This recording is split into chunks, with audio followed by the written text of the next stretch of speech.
All right, part 3 of the Pew series, the rich are getting richer and the poor are getting poorer, this wealth gap between the upper income and middle income. We've already discussed age. Next, we discussed the actions of people that are missing on these research studies, of course. Now we're going to look at just the overall patterns, and we're going to actually investigate other research to see if this checks out, okay? So the first thing let's look at is Forbes. Forbes points out in 1984, less than half of billionaires were self-made. Today, 69% are. Thomas Sowell in Basic Economics states, a book, by the way, that I highly recommend, Basic Economics, even among the truly rich, there is turnover. When Forbes magazine ran its first list of the 400 richest Americans in 1982, that list included 14 Rockefellers, 28 DuPonts, and 11 Hunts. 20 years later, the list included 3 Rockefellers, 1 Hunt, and no DuPonts. Incidentally, the nation's 400 richest people lost a total of $283 billion in net worth in 1 year, which may be one reason for such turnover, in addition to new people like Bill Gates arriving on the scenes. Consider new innovators like Elon Musk, Michael Dell, and Steve Jobs, Bill Gates. Who's the person behind Elio Motors? I think his name is Elio. I can't think of his full name, but he also is new on the scene, right? And I guarantee you he'll do well in the long run. In general, the biggest problem with wealth studies is that they seldom control for ambition. Let me highlight that Forbes really fast so that you can go see it. I'll try to remember to link to Forbes in the description. Here you go. They call them silver spooners. Those are the people who are born in rich families and are rich. And then bootstrappers are people who climbed out of their background. And you can see here, when looking at the numbers over time, the data lead us to an interesting insight. In 1984, less than half of the people in the Forbes 400 were self-made. Today, 69% of the 400 created their own fortunes. What that means is things are getting better. If you want to be a billionaire, you are more likely to be a billionaire in our world today than ever before. It's an awesome time to be alive. Don't listen to all the negative naysayers. An even more accurate research study than Pew, blows them out of the water, is Dr. Thomas Stanley. He actually studied millionaires, and you can go to this New York Times article. I have a suspicion that they'll eventually take this down because of this right here. Most of us have never felt at a disadvantage because we did not receive any inheritance. About 80% of us are first-generation affluent. He's describing millionaires. He wrote a book called The Millionaire Next Door. If you think that there's wealth inequality, I highly suggest you read that. It's a really good book, but one of the shocking things is how few of millionaires inherited money. You are actually more likely to become a millionaire or a billionaire if you don't inherit money than if you do. Here's some other fascinating reading material if you'd like to read. I will go ahead and try to remember to put these in the description of the video, so that way you can definitely check them out.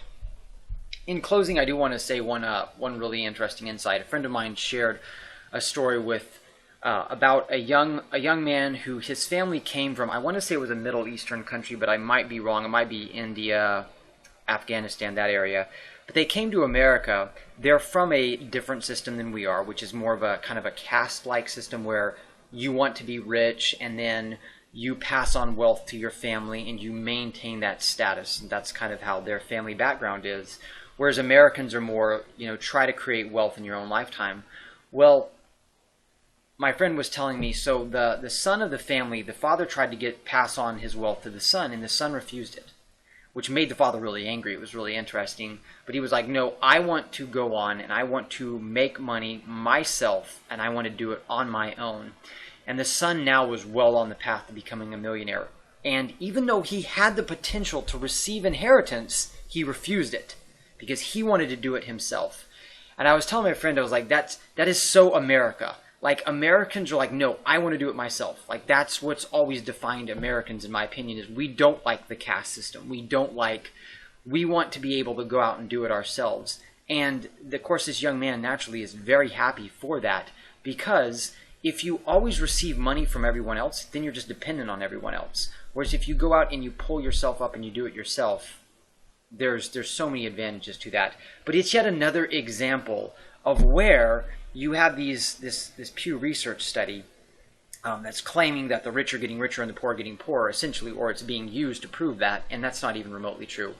And finally, as well, when I was working at the bank, what I observed was that millennials who are from poor or lower middle class backgrounds were more likely to do better financially and to be well in the position of probably becoming millionaires someday than those from middle class or upper middle class backgrounds or rich backgrounds. In fact, rich upper middle class and middle class kids, millennials or millennials from those families, are actually more likely to be poorer.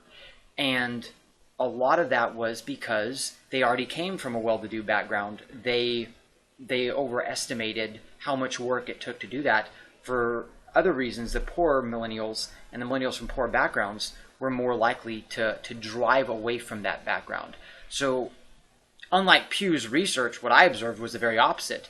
It's that if you are a millennial from a poor background, you're actually more likely to do better than your parents than if you're from a middle class to upper middle class to rich family. Trust fund kids were terrible managers of their wealth.